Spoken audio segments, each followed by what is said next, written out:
Welcome back to the deep dive, everyone.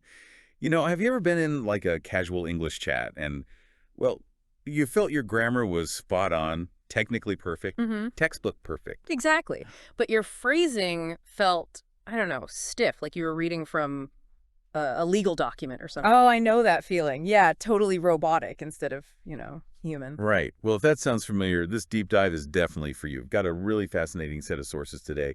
Basically, a list of 25 essential, daily English expressions. Yeah, the kind of phrases that really glue conversations together. They're like the Yeah. the linguistic grease for the wheels of just talking to people. Linguistic grease, I like that. Textbooks, they often nail the mechanics, the grammar rules, and all that, but they totally miss these crucial social shortcuts. They really do. So what we've got here, it's kind of a shortcut to sounding way more natural. It covers everything from, super informal hellos to modern slang, even those little words that just confirm you're listening. Exactly.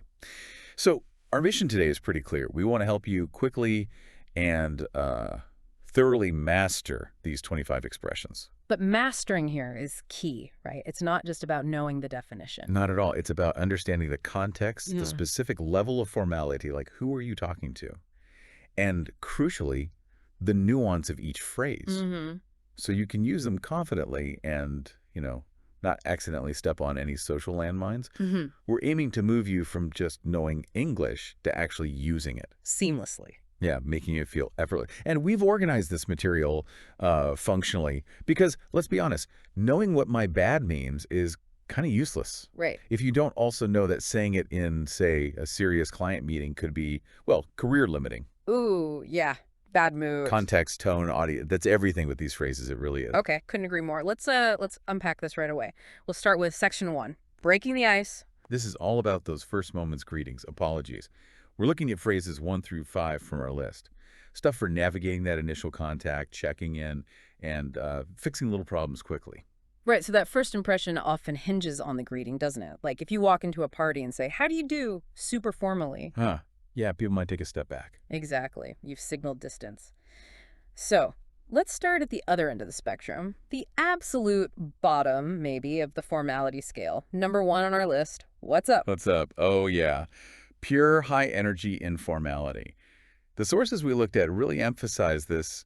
It's often left a genuine question about how you're feeling or what you're doing, Right. and more just like a conversational opener, a Mhm. way to acknowledge someone, like launching the conversation rocket. A launch pad, yeah. And the expected reply is really the key to understanding it, isn't it? Totally. If I see my friend Sarah and say, "Hey, Sarah, what's up?" I'm not actually waiting for, like, her whole life story. Nope, not at all. I'm expecting something like not much or Mm. nothing really, maybe just studying, Yeah. brief. Exactly. Brief and reciprocal. You usually toss it back. What's up with you? Right. And here's the crucial warning, like non-negotiable. This is really reserved for close friends, people you know really, really well. Absolutely. Don't try this on your boss, please. Imagine greeting the CEO of your new company with, "What's up, boss?" Thanks. The formality mismatch would just create this huge awkward silence. It signals either you don't respect the hierarchy or you just don't get professional boundaries. Yeah, it's for people you're comfortable just being silent with, too. It's a Yeah. good way to put it. hmm Okay, so if what's up is too far down the casual ladder, what if we need just a little step up, something safer? That brings us to phrase number 2. How's it going? Oh, yes. The conversational bridge. How's it going? Is friendly, it's approachable, and it's really versatile. It works in most casual settings, definitely. Like with friends. Yeah, with friends, but also in like semi-professional situations. Greeting a colleague you know reasonably well, or maybe a barista at your regular coffee shop. Okay, so it's safer. It's the safe middle ground because it allows for a slightly more detailed response than "what's up," but still usually expect something positive. Right. So if I bump into my colleague Tom in the morning, I could easily say, "Morning, Tom. How's it going?" Perfect. And he'd likely reply, "Pretty good, thanks," or something similar. It's like measured. It acknowledges the relationship, but doesn't demand that super intense casualness of what's up. It's the Goldilocks of greetings, maybe. Not Yeah. too formal, not too informal. Just right. Ah, I like that. The Goldilocks greeting. Okay, and that actually leads us perfectly into the response, doesn't it? The standard answer to all these "how are you" type questions. Phrase number 3, I'm good. Yes, I'm good. Our analysis, looking at the sources, really points to this as the default social response. It's more of a functional statement. Functional how? Well, it's not necessarily a literal, accurate report on your internal state of well-being. Right. Even if you're having a terrible day. Especially if you're having a terrible day. This is where that deep dive into social scripts is so important. The sources underline that "I'm good" often acts like a conversational shield or blocker. A blocker. Yeah, it's designed to keep the interaction moving smoothly, focused on whatever the main topic is, not suddenly pivoting to your personal problems. Okay, that makes sense. Yeah. Because the cultural expectation, especially maybe in the US and similar places, is often this kind of performative positivity in quick social chat. Exactly. Performative positivity in low-stakes exchanges. If someone says, "How's it going?" and you reply with total honesty like, "Actually, I feel awful. My cat just ran away and my car broke down." Whoa, yeah. That stops the conversation cold. It forces this massive conversational detour that the person asking probably wasn't expecting or prepared for. Applying "I'm good" or "pretty good" signals like social stability. Everything's fine here. Proceed as normal. Okay, so it signals you're socially competent, in a way. Kind of, yeah. Now, if you do want to signal something isn't perfect, but without derailing things, you might try something like, "I'm hanging in there." Ah, okay. A little more honest. A little. But even that signals some minor distress, so use it thoughtfully. That's a really key insight for learners, I think. If you're ever stuck for a reply to, "How are you?" just defaulting to "I'm good" is almost always the safe bet. It's like a little social nod. Precisely, the linguistic equivalent of a polite nod. Okay, let's pivot now. From greetings to quick error correction, phrases 4 and 5 on our list. First up, number 4, which I think is incredibly useful. No worries. Oh, "no worries" is a champion phrase. It's a masterclass in, efficiency and just being pleasant. Yeah, how so? Well, the sources analyze it as the perfect substitute for things like "you're welcome," which can sometimes feel a bit formal, or even "it's fine," which can sometimes sound a bit passive or dismissive. Okay, and it works for thanks and apologies, right? That's the beauty of it. It does double duty. It indicates that whatever happened, whether it was something someone did for you or something they did to you by mistake, it caused no trouble, no problem. Right. So if I drop my pen and you kindly pick it up, I say, "Oh, thanks so much." Your reply. No worries. Easy. Okay. And what if I realize I sent you the wrong meeting link? I email you. So sorry about that. Wrong link. My ideal reply is still, "No worries, I hadn't clicked it yet." Or just, "No worries." It instantly diffuses any minor tension or awkwardness. And it feels pretty global now, doesn't it? The sources mention it being common in American and Australian English especially. Yeah, its roots are strong there, but honestly, you hear it everywhere now. It's pretty much universal in casual English. Just super handy. Definitely. Okay, now for admitting your own small mistakes. Phrase number 5. My bad. Right. "My bad." This is your go-to for ultra casual, super quick, efficient mistake admission. "Oops, I messed up slightly." It sounds so fast and easy, though, that I wonder if non-native speakers sometimes maybe overuse it or use it in the wrong places. That is a definite risk. And we absolutely have to echo the warning from the source material here. Do not use this in serious situations. Okay, so bumping into someone accidentally on the street, spilling a tiny bit of coffee. Oh, my bad. That's fine. Perfectly fine. That's exactly what it's for. But let's go back to that catastrophic mismatch idea we talked about with "what's up." Okay. Imagine you're giving a huge presentation to the board of directors, and you realize mid-sentence that you've completely misinterpreted a key sales figure, like a major error. Oh, gosh. Nightmare scenario. You absolutely, under no circumstances, lean back, shrug, and say, "Oh, my bad." Huh, right. Oh. Did not go over well. It suggests the error is tiny, inconsequential, that you don't really care, which in that context is disastrous. So what would a native speaker say in that high-stakes situation? They'd pivot immediately to language showing much greater accountability, something like, "My apologies, I seem to have misread that figure, let me correct that immediately," or "I take full responsibility for that error in the calculation." Okay, much more formal, Yeah. acknowledging the weight of it. Exactly. "My bad" minimizes. It's for, spilling coffee, maybe grabbing the wrong coat, not for deleting the client database. That distinction is so important. Okay, we've covered the formality of greetings, casual apologies. Let's move into section 2, where things get logistical. All right, moving into section 2. This section is all about the language of logistics, basically. How we confirm plans, show we understand something, express interest quickly. We need phrases that clearly signal we've received information. Yeah, the nuts and bolts of getting things done together. Let's start with how we show understanding and confirm things, phrases 9, 11, and 10. Okay, number 9 first. Makes sense. It makes sense. This is such a high utility phrase. You can use it constantly in business settings, personal life, everywhere. It signals that you haven't just heard the words. Right. You've actually processed the logic behind what was said, the reasoning. Exactly. Like if I'm in a meeting and my colleague suggests we should probably push back the product launch to Q3 because our main competitor is releasing their big update next month. Okay, logical reason. Right. Just nodding or saying, okay, feels a bit weak, maybe passive, but responding with, yeah, makes sense, or just makes sense. It shows active listening. Yes. And intellectual agreement. Yeah. It validates their point. It's a huge upgrade from just passively accepting something. Really useful. Now let's contrast that with number 11. Got it. Okay, got it. How's that different? Got it. Is much more about confirming you've received instructions and you're ready to act on them, or just acknowledging receipt of information. It signals like the end of the transmission phase. Yeah. Message received. Okay. I sometimes think of got it as having almost like military or walkie-talkie vibes. It's immediate, efficient. Yeah. A little bit. Roger that. Right. So if you're giving me directions, say, okay, turn left at the next traffic light, then take the second right. The most natural, quick reply is... Got it. Absolutely. Saying, I understand there feels weirdly formal. Almost like I'm implying you thought I wouldn't understand basic directions. Exactly. It can sound a bit stilted in that context. Got it. It's just clean, quick confirmation. Yep. Received. Okay. And tying into this whole logistical chain is phrase number 10. Let me know. Ah, yes. Essential for managing workflow, basically. Let me know. Delegates the next step in communication. It's basically saying the ball is in your court now to provide this information. Right. It puts the burden of future contact onto the other person. Like, let me know when you're free for lunch next week. I've done my part. Now you tell me. Precisely.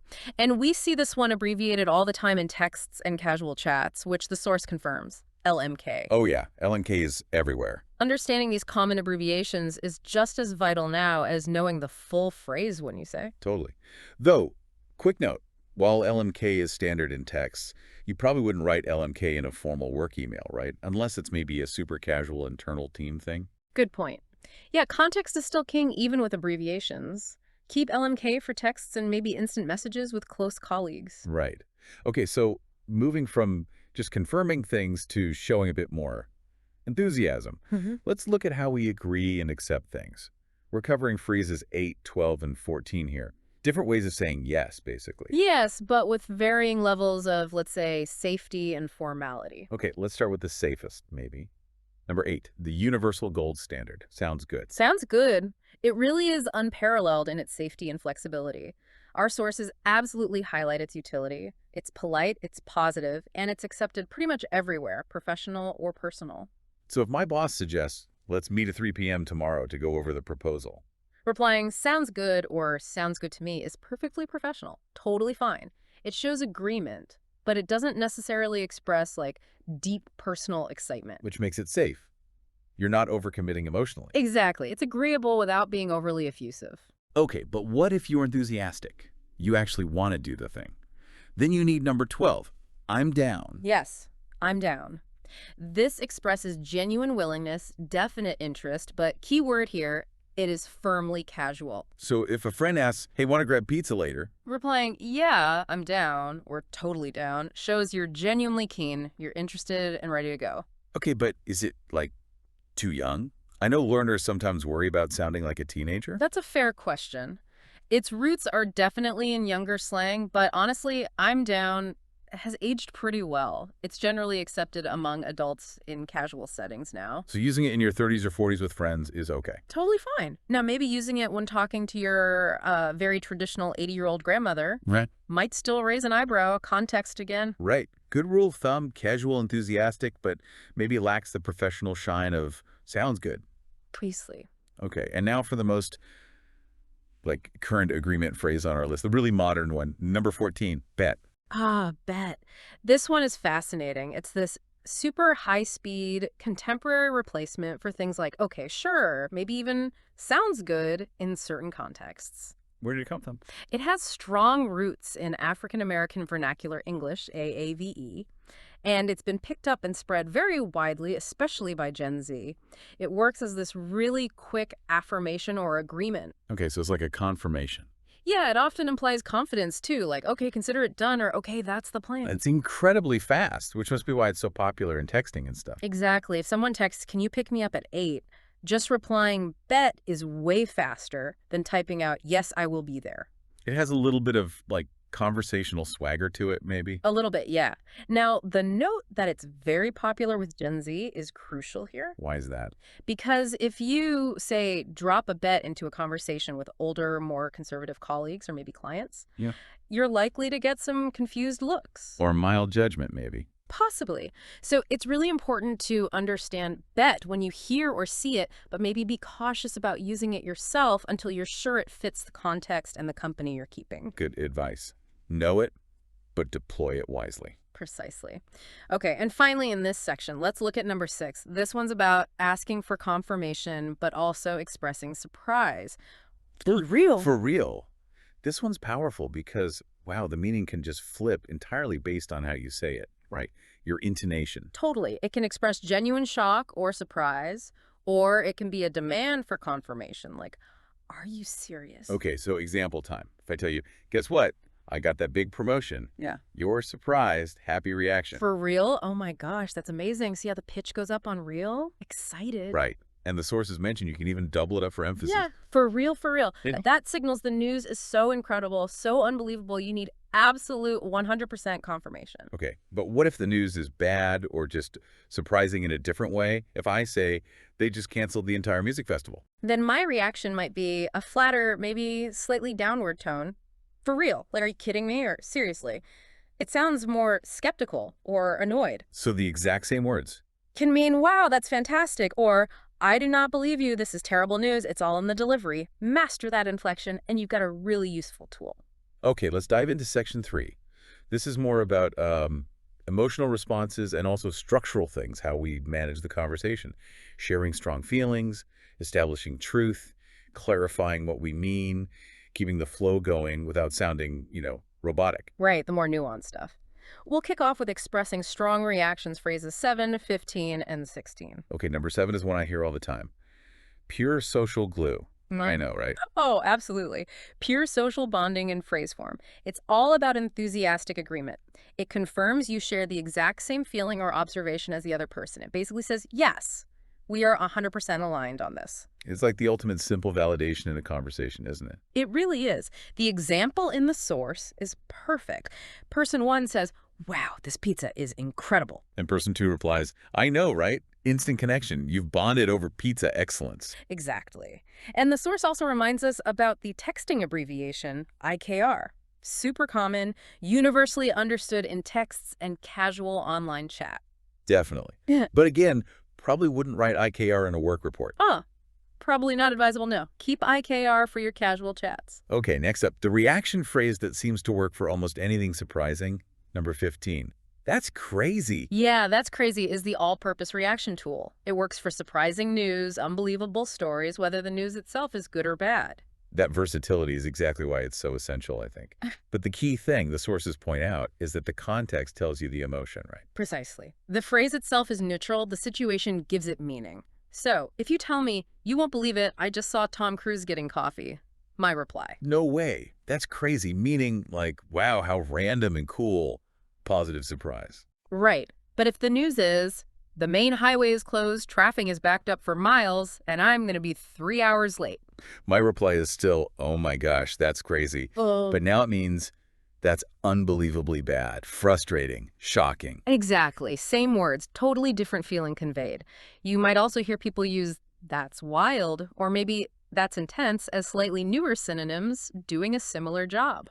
Good alternatives. Okay, and then there's this specific kind of cultural phenomenon phrase, number 16. I can't even. I can't even. This one's brilliant because it's almost like performatively absurd. I mean performatively. Well, it's a humorous way to say you're completely overwhelmed by something, an emotion, a situation, often cuteness, so much so that you literally cannot finish your thought. You can't articulate the You feeling. can't even find the words. Exactly. The feeling is too big. It's often used for things that are intensely cute or incredibly frustrating or just generally awe-inspiring in a way that short-circuits your brain. The source example is perfect. Someone shows you a video, look at this adorable little puppy, and the reaction is, Ugh, I can't even. It's just too cute. You trail off. The unfinished sentence is the message. It signals performative exhaustion due to overwhelming emotion. it's very casual, right? And often pretty hyperbolic, exaggerated for effect. Oh, completely. You wouldn't use "I can't even" to describe, a serious financial report. It's for puppies or maybe a friend's unbelievably bad date story. Got it. Okay, now let's switch gears slightly. Moving to a really crucial set of tools. How we establish truth and perspective in conversation. The honesty markers. We're looking at 17, 19, 18, and 20. Right. These are like little signposts for the listener telling them how to interpret or weigh the information that's coming next. Super important for clarity. Let's tackle the direct honesty markers first. Yeah. Number 17. Not gonna lie. Often shortened to NGL. Right. Not gonna lie. Or NGL acts as a preface. You put it right before you admit something that might be a little unpopular, maybe slightly embarrassing, or just surprisingly true, something you might otherwise hesitate to say. So it kind of softens the blow.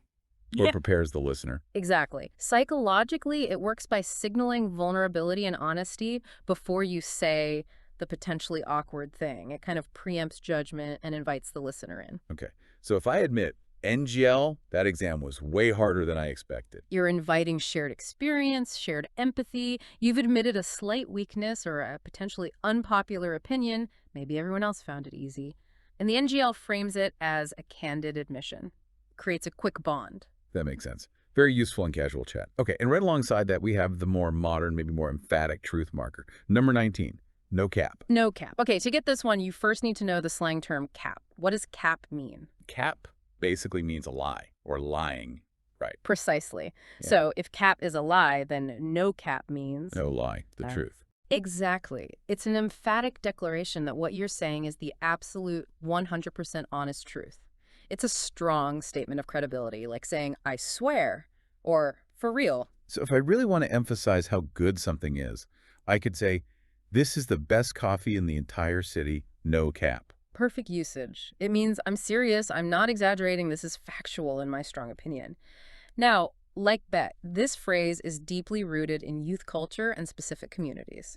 So same warning applies. Pretty much. It's essential to understand it because you will hear it, especially online or from younger speakers. But, dropping a no cap in your annual performance review discussion, probably not the best move. Yeah. Stick to more formal ways of emphasizing truth there. Absolutely. It carries high social currency in the right context, but high risk in the wrong ones. Okay, so if NGL is for softening an admission and no cap is for emphatic truth-telling in casual settings, what's the universally safe option? That brings us to number 20. For sure. Simple, effective, works everywhere. For sure. Just means definitely or certainly, right? Exactly. It's the utility player of truth statements. Someone asks, are you coming to Sarah's party tonight? You reply, For sure. Clear, definite yes. yeah. No ambiguity. Not at all. It's safe, it's clear, it's accepted in pretty much any context, casual or professional. Can't go wrong with for sure for simple affirmation. Okay, good to have that reliable option. Now, sandwiched between those truth markers on our lover was number 18, which isn't about raw truth, but more about balanced thinking. To be fair. Yes, to be fair, this is such a critical phrase for conversational mediation or adding nuance. A mediation tool. How so? It's fantastic because it forces the conversation to consider complexity. Yeah. You use it to introduce a counter argument, another perspective, or maybe defend someone or something that's being criticized. It adds balance. Okay, give me an example. Let's say I'm complaining, John is always late for morning meetings. You might reply, Well, to be fair, he lives like an hour away, and the traffic on that route is absolutely terrible. exactly. You're not necessarily saying John isn't late, but you're adding crucial context, a mitigating factor. It forces me to acknowledge the situation is maybe more complex than just John is lazy. It makes the person saying, to be fair, sound reasonable and thoughtful, too. It really really does. It's the language of diplomacy, but used in everyday casual conversation. Super useful for navigating disagreements politely. Definitely one to add to the toolkit. Okay, finally in this section, let's look at managing the actual flow, the mechanics of the conversation. Phrases 21 and 22, fixing little glitches in transmission. Right, keeping things running smoothly. Number 21 first, I mean. What's the job of I mean? Her mean is basically the preface to a clarification or a correction. You use it when you realize what you just said was maybe a bit too strong, too broad, or slightly inaccurate, and you want to backtrack or refine it. So it's like hitting a mini reset button. Kind of, yeah. A cognitive reset. You signal that you're about to adjust your previous statement. For instance, maybe I blurt out, "Oh, that movie was just awful." Yeah. And then I immediately think, "Whoa, too harsh." So I follow up with, It wasn't my favorite, but it had some okay moments. exactly. The I mean signals that the following clause, "It was my favorite," is going to soften or qualify the initial blunt statement, "It was awful." It smooths out the rough edges of your own speech. Okay, very useful for self-correction. And then the essential check-in phrase, number 22. You know what I mean? Ah, yes. The comprehension check. You use this typically at the end of a statement to see if the other person is following your thought process, especially if you're explaining something a bit vague or complex or maybe an abstract feeling. You're asking, are you getting this? Are we on the same wavelength? Pretty much. Are you tracking with me? And the sources confirm what we all know. This gets shortened constantly. You almost never hear the full, "You know what I mean?" Right, it becomes, Or even just, really fast, really contracted, especially in colloquial speech. like, it's just been one of those really long weeks. Everything seems to be going wrong. Perfect. You're inviting agreement and shared understanding without needing to spell out every single detail. Okay, before we wrap up section 3, we absolutely have to address phrase number 13. This one feels a bit different. It can signal conflict or confusion, and it really needs careful handling. What's the deal? Yes, what's the deal? This one requires a delicate touch. The sources confirm its basic function. It asks what's happening, what the situation is, or what's wrong. Like, hey, I heard the meeting was canceled. What's the deal? Just asking for information. Exactly. In that context, it's a straightforward request. However, and this is a big however, we have to integrate that critical warning about tone. This phrase of meaning can swing dramatically from innocent curiosity to outright confrontation, purely based on how you say it. Okay, let's break that down. How does the tone change it? If you use a slightly upward, maybe curious intonation, maybe stretch out the vowel sound a bit. So what's the deal with the new office layout? It sounds light, genuinely inquisitive, just curious, please inform me. Right, sounds harmless. But the confrontational version. If you use a flat tone or a low pitch or maybe clip the words sharply, what's the deal? Now it sounds impatient, challenging, maybe annoyed or hostile. Like, why is this happening? Or why are you bothering me with this problem? Exactly. The same three words carry completely different emotional weight. Please explain versus I demand an explanation, I am annoyed. Wow. So the ability to control that inflection is absolutely crucial. That's really the mark of a fluent, socially aware speaker. It really is. Understanding that distinction is key to using what's the deal safely and effectively. Use with caution. Okay, we've reached our final section, section 4, with the last 3 essential daily phrases. These are all about showing indifference, accepting things we can't change, and politely closing down discussions, kind of bringing things to a conclusion. Right. Vital for social closure, especially when the outcome isn't exactly what everyone wanted. Wrapping things up gracefully. Let's start with number 23, which is all about showing indifference or letting someone else choose. Whatever. Okay. This one signals either genuine lack of preference or sometimes resignation.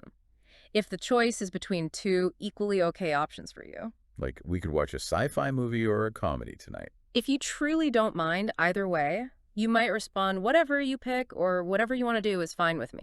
Okay, seems straightforward, but I feel like there's a catch with whatever. It can sound rude. Bingo. Here is the major caveat, the warning flag the sources absolutely point out. Whatever's is a massive tone minefield. Uh-oh, how so? If you say it with even a slight sigh, maybe an eye roll, or just a flat, dismissive, clipped tone, whatever, it instantly transforms from I don't mind to I don't care about your suggestion, it's irrelevant, this conversation is stupid. It drips with annoyance or contempt. Wow, so it's super high risk if your tone is off. extremely high risk.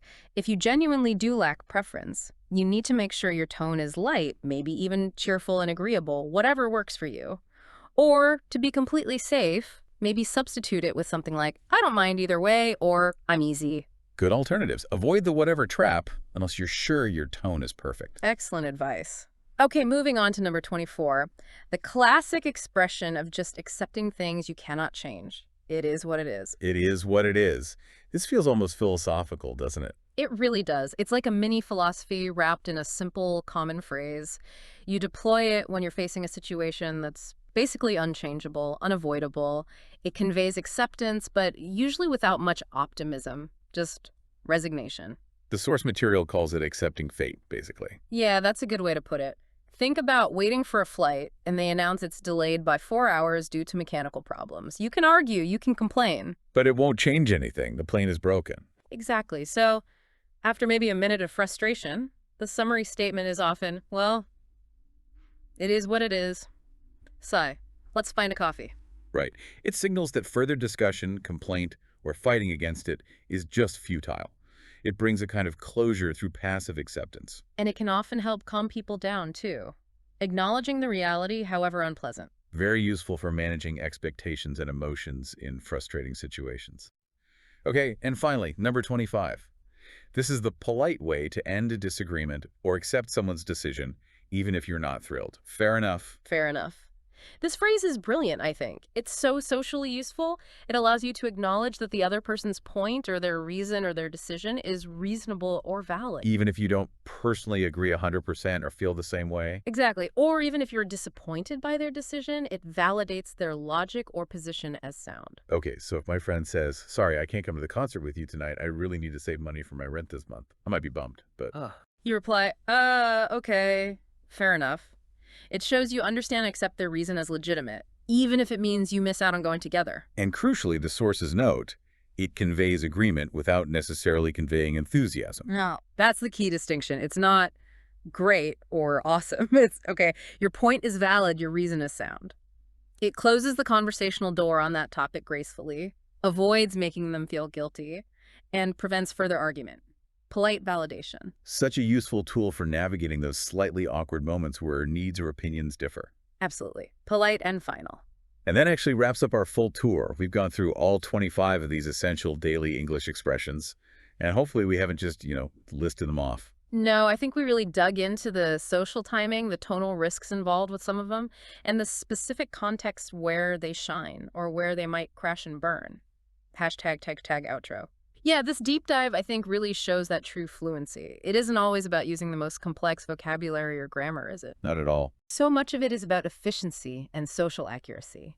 Knowing the right phrase for the right moment. We went all the way from the super casual, what's up, right up to the universally safe, sounds good. And we tackled some really modern conversational currency, like bet and no cap, understanding where they fit and where they don't. Mm-hmm. And learn how to manage the conversation itself with tools like, for self-correction and, you know what I mean, for checking in. I think the main insight really is that these 25 phrases are like keys to unlocking social timing in English. They're linguistic shortcuts, saving energy, building rapport, almost instantly when used correctly. Absolutely. And by understanding the context notes we discussed, especially which phrases demand a neutral tone, like fair enough, versus which ones are risky if your tone is off, like whatever, or what's the deal? Right, the minefields. Exactly. By understanding those nuances, you can dramatically speed up your ability to sound less like you're reading from a script and more like a native speaker who just gets the subtle social cues. You've basically gained the vocabulary now to manage everything from enthusiasm, I'm down, to establishing truth, NGL, for sure, and even handling the unchangeable with a bit of philosophical calm. It is what it is. You're equipped. Totally equipped. And speaking of that sense of acceptance, it is what it is, accepting the present reality. Yeah. I want to leave you, our listeners, with a final thought that kind of builds on that. Okay. If it is what it is captures resignation about the present, what phrase that we talked about today do you think best captures, like, proactive excitement for the unknown future? Which one of these conversational tools are you, perhaps, down to use first to test out your newfound fluency in your very next English conversation? Ooh. Ooh, nice challenge. Go out there and give them a try. You've definitely got this now. For sure. Thanks for diving deep with us.